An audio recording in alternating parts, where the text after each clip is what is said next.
Many estate plans create trusts that are irrevocable, either at the time of funding or at the death of one spouse. And then a surviving spouse is a primary beneficiary of those trusts and may be granted a power of appointment. But care must be taken in giving a spouse a general power of appointment.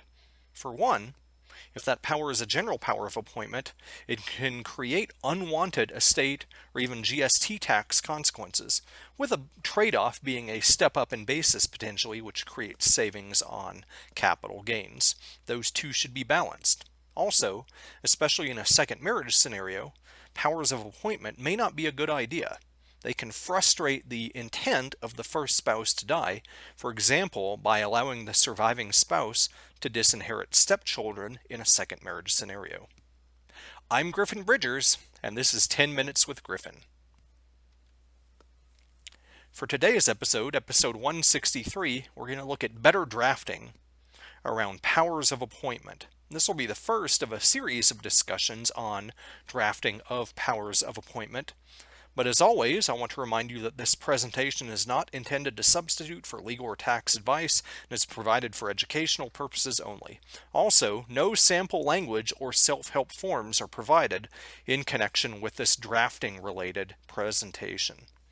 And if you'd like a copy of today's slides, please email me at griffin.bridgers@gmail.com. So, with powers of appointment to spouses, that's a natural tendency within irrevocable trusts to allow a spouse to create that type of flexibility to appoint maybe to descendants or to charities or to anybody. Some areas where you may see this would be irrevocable trusts that are created at the death of the first spouse to die, such as a marital trust or a family trust, also known as a credit shelter or bypass trust.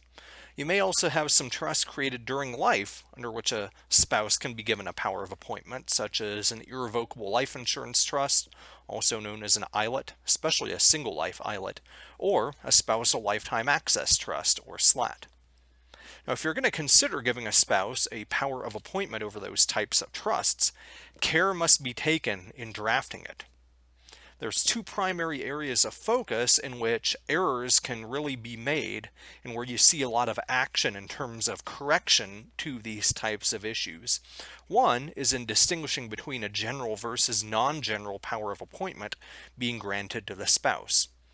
And two is in the class of appointees and how much each appointee can be given under that power of appointment. So, with a spousal power of appointment, it's generally not a good idea to give a spouse a general power of appointment for a variety of reasons, because it frustrates the tax picture. For all but certain marital trusts, the custom traditionally has been to avoid at all costs giving any beneficiary, but especially a spouse, a general power of appointment. In a marital trust, for one, that general power of appointment takes away the ability to make a Q-tip election.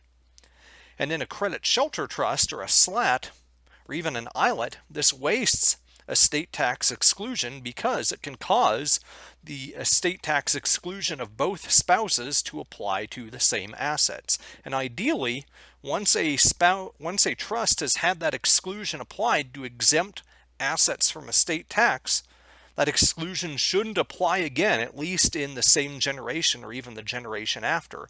And speaking of generations, with a general power of appointment over any irrevocable trust, it can create an estate tax inclusion period, or ETIP, which hampers the ability to create a GST exempt trust. Now, currently, with a high exclusion, a lot of people have been rethinking this and looking at, okay, we can step up the basis of assets by giving a spouse a general power of appointment. So this may not be as bad. And I agree with that to a certain extent. But if you're going to go that route, you may want to consider a formula general power of appointment for the spouse. So you can limit the amount of trust assets that are eligible for that general power of appointment. And it could be limited based on a number of criteria. For example, I've listed here 1, the spouse's unused estate tax exclusion, or 2, the spouse's unused GST tax exemption.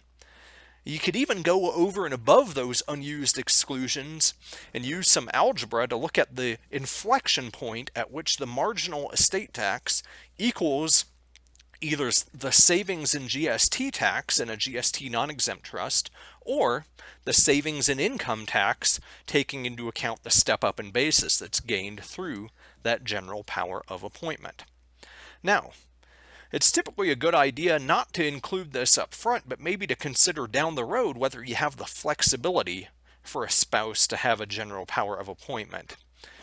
And in that case, you could look at maybe having a trust protector or trust advisor who could give the spouse a general power of appointment, or even allowing a person to have a non-fiduciary power of appointment that could be exercised to give the spouse a general power of appointment. Now, it's important, if you're going to consider it, to do this up front because you may not be able to decant or modify the trust after the fact to create a general power of appointment for the spouse, except in a case where an independent trustee might have discretionary distribution power over the trust that's not limited to an ascertainable standard. Now, there's one big unsettled question in this, especially when you're considering a general power of appointment with a formula over a trust that's already GST exempt. So, would that create a new ETIP period, and would it wipe out any of the prior GST allocation? Most likely it would not, because the GST allocation isn't wiped out until the transferor shifts, which would really be at a point where the spouse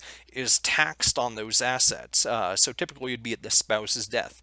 But that's still not a completely settled issue. Now, aside from tax, what we need to look at now are marital issues. So whether it's a general or non-general power of appointment, it's important to note that a spousal power of appointment can frustrate the intent of the first spouse to die. There's really two ways that could be done and two preventative measures that should be taken in drafting. One, look to your permissible appointees. They should be limited so that, for one, in a second marriage scenario, the spouse could not disinherit his or her stepchildren. And two, if the spouse remarries, the spouse couldn't exercise that power of appointment in favor of a new spouse or new children. And sometimes trusts don't necessarily provide for children equally. They may provide unequal shares to children or maybe provide specific assets to children. And if that's the case, you may want to make sure that the power of appointment can't be used to frustrate that goal and get around the intent of the first spouse to die.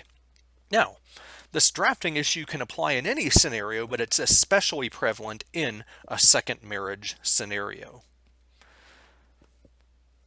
And that's it for today's presentation. As always, if you have questions or topic suggestions, you can email those to me at griffin.bridgers@gmail.com.